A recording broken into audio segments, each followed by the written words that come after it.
Marcus Aurelius, Meditations, Book 2, on the river Gran among the Quadi.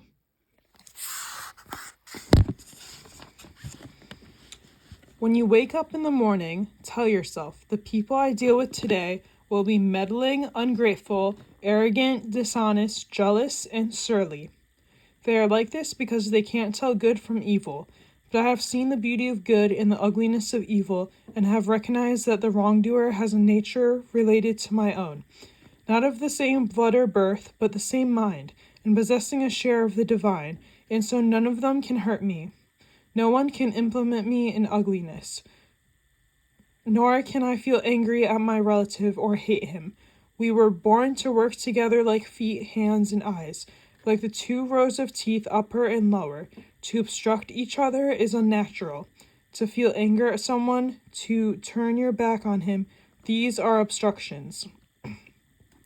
Whatever this is that I am, it is flesh and a little spirit and an intelligence. Throw away your books, stop letting yourself be distracted. That is not allowed. Instead, as if you were dying right now, despise your flesh. A mess of blood, pieces of bone, a woven tangle of nerves, veins, arteries. Consider what the spirit is, air, and never the same air, but vomited out and gulped in again every instant. Finally, the intelligence. Think of it this way. You are an old man. Stop allowing your mind to be a slave, to be jerked about by selfish impulses, to kick against fate in the present, and to mistrust the future. What is divine is full of providence. Even chance is not divorced from nature, from the inweaving and enfolding of things governed by providence. Everything proceeds from it. And then there is a necessity in the needs of the whole world, of which you are a part. Whatever the nature of the whole does, and whatever serves to maintain it, is good for every part of nature. The world is maintained by change, in the elements and in the things they compose. That should be enough for you. Treat it as an axiom. Discard your thirst for books so that you won't die in bitterness, but in cheerfulness and truth, grateful to the gods from the bottom of your heart. Remember how long you've been putting this off, how many extensions the gods gave you, and you didn't use them. At some point you have to recognize what world it is that you belong to, what power rules it, and from what source you spring, that there is a limit to the time assigned you, and if you don't use it to free yourself, it will be gone and will never return.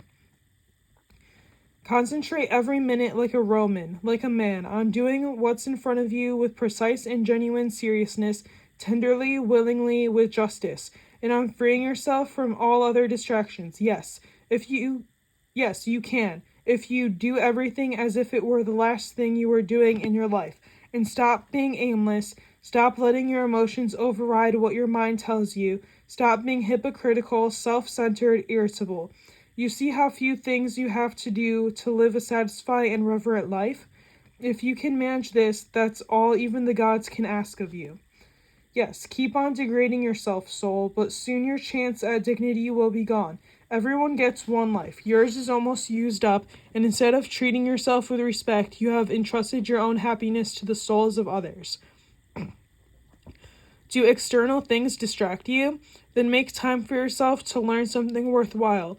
Stop letting yourself be pulled in all directions. But make sure you guard against the other kind of confusion. People who labor all their lives but have no purpose to direct every thought and impulse toward are wasting their time, even when hard at work. Ignoring what goes on in other people's souls. No one ever came to grief that way. But if you won't keep track of what your own soul's doing, how can you not be unhappy? Don't ever forget these things. The nature of the world, my nature, how I relate to the world, what proportion of it I make up, that you are part of nature, and no one can prevent you from speaking and acting in harmony with it always. In comparing sins the way people do, Theophrastus says that the ones committed out of desire are worse than the ones committed out of anger, which is good philosophy. The angry man seems to turn his back on reason out of a kind of pain and inner convulsion, but the man motivated by desire, who is mastered by pleasure, seems somehow more self-indulgent, less manly in his sins.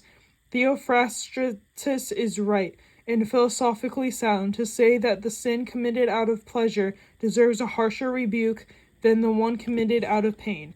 The angry man is more like a victim of wrongdoing provoked by pain to anger. The other man rushes into wrongdoing on his own, moved to action by desire. You could leave life right now. Let that determine what you do and say and think. If the gods exist, then to abandon human beings is not frightening. The gods would never subject you to harm. And if they don't exist or don't care what happens to us, what would be the point of living in a world without gods or providence?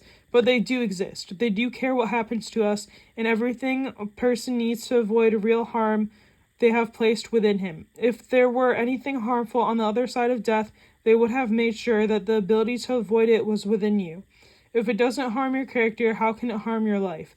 Nature would not have overlooked such dangers through failing to recognize them, or because it saw them but was powerless to prevent or correct them. Nor would it ever, through inability or incompetence, make such a mistake as to let good and bad things happen indiscriminately to good and bad alike. But death and life, success and failure, pain and pleasure, wealth and poverty, all these happen to good and bad alike, and they are neither noble nor shameful, and hence neither good nor bad. The speed with which all of them vanish, the objects in the world, and the memory of them in time, and the real nature of the things our senses experience, especially those that entice us with pleasure or frighten us with pain or are loudly trumpeted by pride. To understand those things, how stupid, contemptible, grimy, decaying, and dead they are. That's what our intellectual powers are for. And to understand what those people really amount to, whose opinions and voices constitute fame, and what dying is, and that if you look at it in the abstract and break down your imaginary ideas of it by logical analysis, you realize that it's nothing but a process of nature, which only children can be afraid of. And not only a process of nature, but a necessary one. And how man grasps God, with what part of himself he does so, and how that part is conditioned when he does. Nothing is more pathetic than people who run around in circles, delving into the things that lie beneath, and conducting investigations into the souls of the people around them, never realizing that all you have to do is to be attentive to the power inside you and worship it sincerely. To worship it is to keep it from being muddied with turmoil and becoming aimless and dissatisfied with nature, divine and human. What is divine deserves our respect because it is good. What is human deserves our affection because it is like us, and our pity too sometimes for its inability to tell good from bad, as terrible blindness as the kind that can't tell white from black. Even if you're going to live 3,000 more years or 10 times that, remember, you cannot lose another life than the one you're living now, or live another one than the one you're losing. The longest amounts to the same as the shortest. The present is the same for everyone. Its loss is the same for everyone, and it should be clear that a brief instant is all that is lost. For you can't lose either the past or the future. How could you lose what you don't have?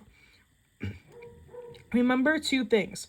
1. That everything has always been the same and keeps recurring, and it makes no difference whether you see the same things recur in 100 years or 200, or in an infinite period.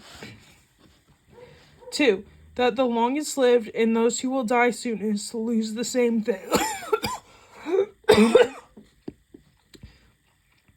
The present is all they can give up, since that is all you have, and what you do not have you cannot lose. Everything is just an impression, Monimus the cynic, and the response is obvious enough, but the point is a useful one if you take it for what it's worth. The human soul degrades itself. 1. Above all, when it does its best to become an abscess, a kind of detached growth on the world. To be disgruntled at anything that happens is a kind of secession from nature which compromises the nature of all things. 2. When it turns its back on another person or sets out to do it harm, as the souls of the angry do. 3. When it is overpowered by pleasure or pain. 4. When it puts on a mask and does or says something artificial or false. 5. When it allows its action and impulse to be without a purpose, to be random and disconnected. Even the smallest things ought to be directed toward a goal. But the goal of rational beings is to follow the rule and law of the most ancient of communities and states. Human life. Duration, momentary. Nature, changeable. Perception, dim. Condition of body, decaying. Soul, spinning around. Fortune, unpredictable. Lasting fame, uncertain. Sum up, the body and its parts are a river, the soul a dream and mist. Life is warfare and a journey far from home. Lasting reputation is oblivion. Then what can guide us? Only philosophy.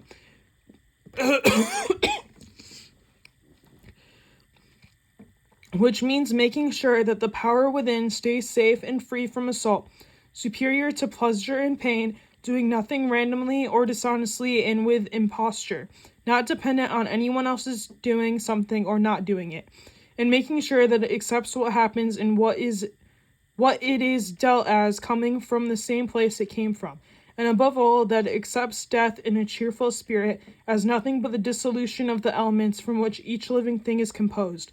If it doesn't hurt the individual elements to change continually into one another, why are people afraid of all of them changing and separating? It's a natural thing, and nothing natural is evil.